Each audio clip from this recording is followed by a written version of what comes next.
Bueno, Edgardo, No, me parece que a mí ahora entiendo un poco más cuando Sandro hablamos el otro día, pero yo, digamos, ya para empezar con Croquiseros.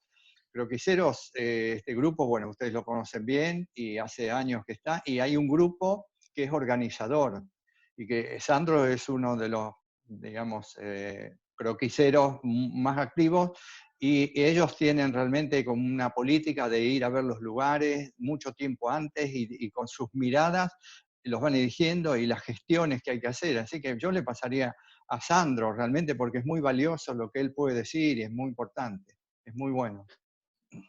bueno, gracias, Edgardo.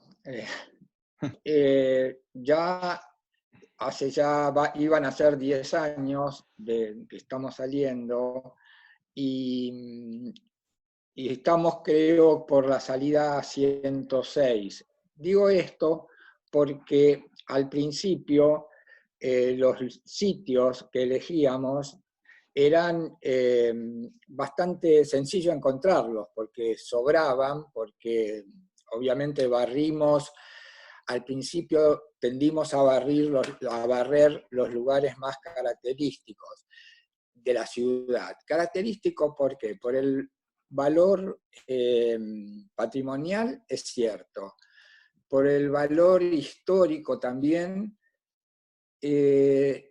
y también empezamos desde el principio a empezar a descubrir esos sitios de la ciudad que a los ojos nuestros, como buscadores para dibujar, nos resultaban muy interesantes y que en realidad no tenían un valor patrimonial. Hay muchísimos rincones, sobre todo en barrios más periféricos, menos céntricos, que tienen interés. Y entonces fuimos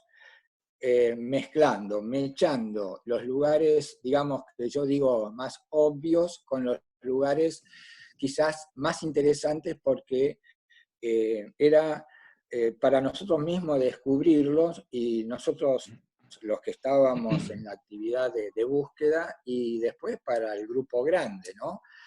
Y una cosa que acá tiene sí importancia es que nosotros somos un grupo que a veces ha llegado a 100 compañeros dibujando, entonces también teníamos que encontrar sitios que aceptaran esa cantidad de miradas, no tanto por el espacio físico, sino porque son para aprovechar que había 100 pares de ojos mirando y tratando de llevar al papel su propia mirada, su propia interpretación. Y eso fue lo que fue enriqueciendo el producto.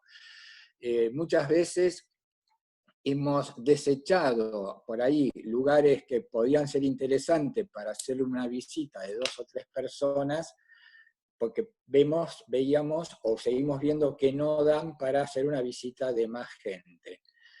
Eh, y poco a poco, bueno, eso fue lo que creo que entusiasmó más a los participantes y fue lo que, permitió que esto perdurara, porque nadie pensaba hace 10 años que 10 años después íbamos a seguir viéndonos una vez por mes en un barrio o en un rincón de nuestra ciudad.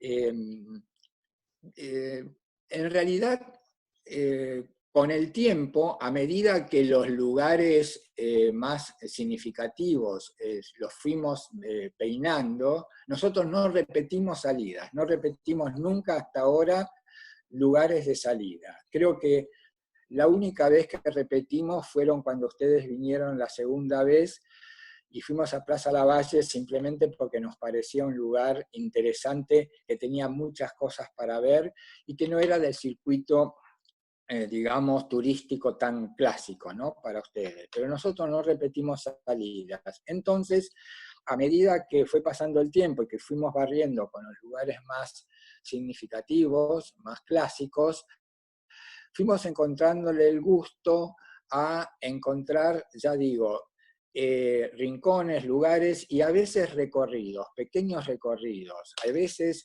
hay lugares donde uno encuentra que en 200 metros de una avenida se encuentran hechos interesantes y después decae eso, porque ustedes saben, Buenos Aires es una ciudad muy caótica en su arquitectura, conviven distintas arquitecturas en la misma cuadra, y bueno, eso nos resultó también francamente interesante.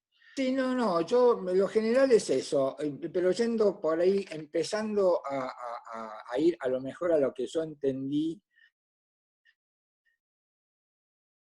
de la propuesta, de la posibilidad, dibujando, que posiblemente uno no la tiene con la foto, de resaltar, aún de edificios muy conocidos, muy clásicos, resaltar algunas características del edificio, dejar en sombra otros aspectos, recortar el entorno, dejar, no necesariamente hacer una representación fiel, por ahí dejar verificarlo. Eso es, creo que en este momento es lo que a mí me resulta más interesante. Acá quiero decir una cosa que creo que abarca e incluye también a Edgardo y a algunos de nuestros compañeros que por el oficio de tantos años tenemos como incorporada cierta facilidad de la perspectiva, de las tres dimensiones, ¿no? Y esos, en general, a mí me tienta enseguida, o más que me tienta, me lleva fácilmente a la representación con cierta fidelidad. Y yo lo que le encontré el gusto es tratar de salir de esa facilidad, de esa comodidad que me da el oficio, y buscar justamente, tomando digamos, el punto de vista o tomando lo que me está alargando el edificio, encontrarle digamos, el gusto a resaltar detalles o eliminar otros. Y esto no solamente lo hago, digamos,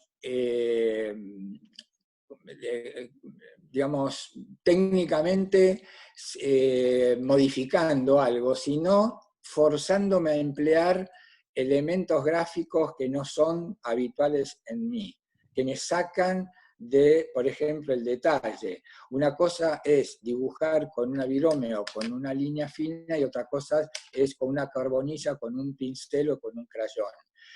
O sea, salir de lo habitual. Y eso generalmente me ha dado más satisfacciones personales. No sé qué dirán mis compañeros. Pero eso es algo que a mí me interesa hoy. Buscar justamente salir de la comodidad de lo consignario para trabajar en nuevas formas de ver lo que estoy disfrutando de dibujar. Edgardo. Bueno, sí, coincido con muchas cosas, pues me pasa realmente parecido a Sandro. En realidad, cuando voy a un lugar a ver, yo tengo que entrar en una resonancia con el lugar para poder dibujarlo como si hubiese un diálogo o un enamoramiento, ¿viste? Si realmente no lo siento en carne viva, me cuesta mucho dibujar algo que no me gusta o algo que estoy mal ubicado. Entonces, cuando yo llego, camino, doy vueltas y hay salidas que realmente no me gustaron y no me doy cuenta por los dibujos que hice que no me gustaron. Entonces, es muy importante para mí entablar primero esa relación, ir buscando. Y en general, me gusta elegir los lugares cuando hay diversidad de situaciones. Nunca voy a elegir, por ejemplo, una calle con un punto de vista central, así, renacentista, sino que me voy a recostar sobre un lugar para tener una cara que tiene un escorzo más grande, más pronunciado, y del otro lado voy a dibujar como la otra vereda abriéndose. voy a buscar situaciones inclusive de contraluz, donde después con acuarelas puedo manchar y jugar con los climas. Me gustan mucho los cielos y los climas, más que representar la realidad como está, sino armar situaciones sí, con un espíritu personal propio. Y dibujar distinto, todos mis dibujos son distintos, de acuerdo al estado de ánimo que tenga en ese momento, o la lapicera que tenga. Yo me di cuenta de todo esto cuando junté los trabajos para hacer un libro, ese libro Flaner, que hace unos años, unos años que está, y ahí me di cuenta que todos los dibujos eran distintos, no hay una serie muy parecida o un lenguaje que se puede definir. Y los que me gustan más son los dibujos de ablande, de empezar a trabajar al principio, hacer un croquis sin el temor a que tiene que salir perfecto. Y el primero es duro, el segundo menos, y cuanto más rápido los hago, son los dibujos que más me gustan. Los que estoy horas y trabajando en los detalles, por ejemplo, un edificio de propio horizontal que tiene 15 pisos, todos iguales. Hacer en una esquina, eso realmente yo le escapo a eso, porque prefiero otro tipo de cosas por el tiempo que me lleva a hacer todos los balconcitos y todo. Entonces lo hago como croquis, son mucho más croquis que representaciones de la realidad. Así que un poco pasa por ahí. Con respecto a lo que yo le diría digamos, a un alumno, y esto me lo dio también la experiencia de trabajar con tantos compañeros alrededor mío en estos 10 años, y viendo cómo algunos que se acercaban con mucho menos, digamos, trayectoria o oficio y con muchas ganas de aprender, de crecer. Una cosa que yo siempre insisto es que nadie se esfuerce a hacer algo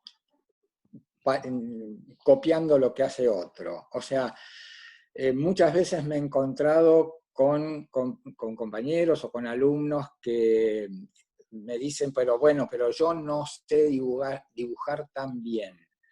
Y nosotros en Croquiseros, medio en broma, decimos siempre que para venir a Croquiseros no hace falta saber dibujar, sino tener ganas de dibujar.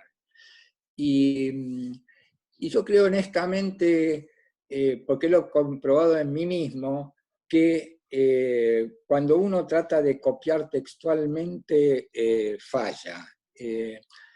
Lo importante es, aunque uno le parezca que lo que uno hace es feo, porque siempre está muy acostumbrado a ver cosas mejores, y más ahora que hay tanta posibilidad de ver todo lo que se dibuja, se publica, eso es inhibitorio.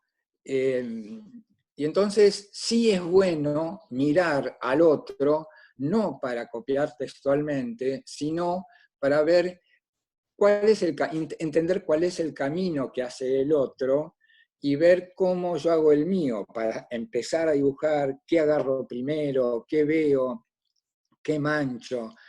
Y no tenerle miedo a eso. Yo he visto mucho crecimiento con este sistema en compañeros míos. Y yo mismo, cuando a mí me preguntan cómo aprendiste a dibujar, digamos, básicamente desde que empecé con la carrera o antes, y yo nunca fui ni a una clase de dibujo, nunca fui a un profesor, tuve algún profesor bueno en la facultad, pero yo aprendí mirando cómo dibujaban gente al lado mío, que era muy buena.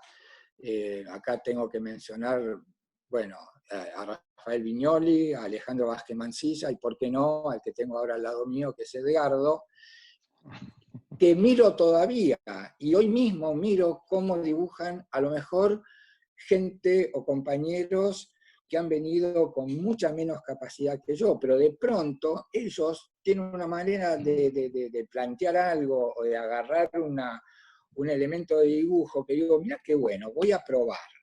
Pero probar con mi mano, no tratando de copiar lo que hace el otro. Y eso creo que es una de las cosas que da más satisfacción, cuando uno ve que ese camino le va dando resultado. Bueno, esa es otra cosa que a mí me parece importante mencionar, sobre todo para jóvenes que se acercan. Yo muchas veces lo he visto muy inhibidos al principio, alumnos, estoy hablando ya de alumnos, ¿no? Me acuerdo, no sé, Edgardo, ¿te acordás? Cuando fuimos a dar esas charlas, clases a la Facultad de Arquitectura de Montevideo, que había muchos jóvenes, ¿no? Chicos de segundo año, y, y, y sacaron unos lápices 2H para dibujar, ¿entendés? Y estaban tímidamente, y goma, y lo primero que le dijimos, no, agarren un lápiz más blando, olvídense de la goma, no hace falta borrar, nadie, acá no se está haciendo un dibujo técnico, ¿no? Y otra cosa que siempre digo, y porque lo compruebo hoy mismo en mis dibujos, si uno hace una línea y le parece que le salió mal, la borra y la quiere volver a hacer, lo más seguro es que la haga igual de mal que en la primera vez. En cambio, si deja la línea, tiene el referente para hacer la línea como tiene que ser. ¿Qué importa? Después la puede borrar o la deja, ¿se entiende eso? Sí. Eso es una tontería como ejemplo, pero es justamente tratar de no forzar lo que a uno le sale naturalmente, aunque sea feo, al principio no va a quedar. Y van a ver, los alumnos van a ver que después se van a dormir y al día siguiente miran el dibujo y ven, no, tan feo no era, y lo empiezan a querer, porque nuestros dibujos son como hijos nuestros, a mí me pasa eso, es más, nos cuesta dejarlos, nos cuesta regalarlos, nos cuesta venderlos, que no lo hacemos. Nosotros tenemos pila de dibujos que digo, mis hijos lo van a tirar, porque es eso. Y si uno siente eso con lo que está produciendo, no va a ser Rafael Viñoli, no va a ser, pero no importa, va a ser él. Eso es importante. No, yo Y creo eso lo aprendí en que, Topiceros. Sí, sí, dale. que lo importante realmente es encontrar un lenguaje personal que te identifique. Y eso no es que sale de golpe, ni te das cuenta cuando empezás a notarlo, porque es a fuerza de practicar y practicar sin, digamos, imponerse una técnica determinada a la fuerza. Y en esto yo creo que tiene que ver mucho la mirada y no el ver, porque al mirar uno está haciendo una especie de énfasis en algunas cosas y otras no. Los dibujos son así, tienen una especie de interpretación de la realidad que a veces puede parecer una caricatura, que es resaltar algún rasgo así importante, como decía Sandro, ¿no? Y el encontrar un lenguaje personal es liberarse, aunque uno crea que el dibujo es feo, y no es feo, porque lo representa a uno. Realmente no tiene que juzgarlo con la vara de que, para eso está la cámara fotográfica, ¿no? Con la vara de un rendering o de una representación tal cual de la realidad. Sino tiene que tener una expresión que lo identifique a uno como dibujante y que quiere mostrar lo que quiere mostrar, lo que necesita o lo que vivió en ese lugar. Por eso me parece que de mirada está muy bien y como yo decía que tengo que encontrar la posición justa y después, no sé, interpretar con un clima lo que yo siento en ese lugar.